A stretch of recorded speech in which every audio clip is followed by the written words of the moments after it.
Now, the gap between the employed and unemployed is set to widen due to strikes. That's a different take on the usual call about wage gaps between executives and non-executives, and that's according to a report by consulting firm Khokhela. And Laurence Grubb, MD of Khokhela, joins us on the line. Good morning, Laurence. I think there are a couple of issues here from your research. What would you say are the main conclusions? The one of them that I've just mentioned there, of course, is it's not so much the gap between executives and non-executives as between the employed and unemployed. How does that make sense? Good morning, David. Yes, that is the sort of main area that we're kind of focusing on, because looking at executive pay, the CEO and executives over the last few years, it has appeared to level off, and that does seem to show a link to performance, where the short-term incentives in particular have been reduced. In fact, CEOs and executives are almost back to the level of 2008 in terms of remuneration. Obviously, as the economy grows and the company's performance improves, one would probably see executive pay rising again. But I think for us, the biggest concern by far is what we call the no wage gap, and that is the unemployed versus the employed.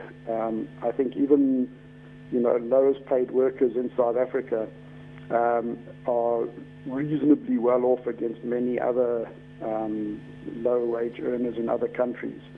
It's not to say that that's the way it should stay, or that they have enough, or that we're saying that they shouldn't ask for more. But I think the biggest issue really is around the unemployed, and how do we go about trying to create more employment in South Africa. That's not really a gap, is it? Because by definition, the unemployed are not paid. So it's the gap between whatever the lower regions of worker pay is and zero. Absolutely. So it's almost an infinite gap in that sense. And what it does is it puts more burden on those who are employed to support those that are unemployed.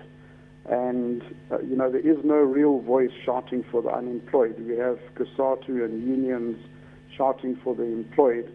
We were just talking earlier about AMPLATs who, shedding workforce, whichever way they want, it's happening. But it's not just AMPLATs, it's many companies out there who the only way to absorb the high increases is to actually shed jobs at the end of the day. Laurence, does your research suggest that the classic problem, as we have presented with it, is the gap between very well-paid executives, and one hears of salaries for gold mining executives of 50 million rand or packages 50 million rand, and the lower paid? And it's been suggested that that kind of gap, it is exploited and could be behind some of the strikes, in the emotional sense of saying people are resentful.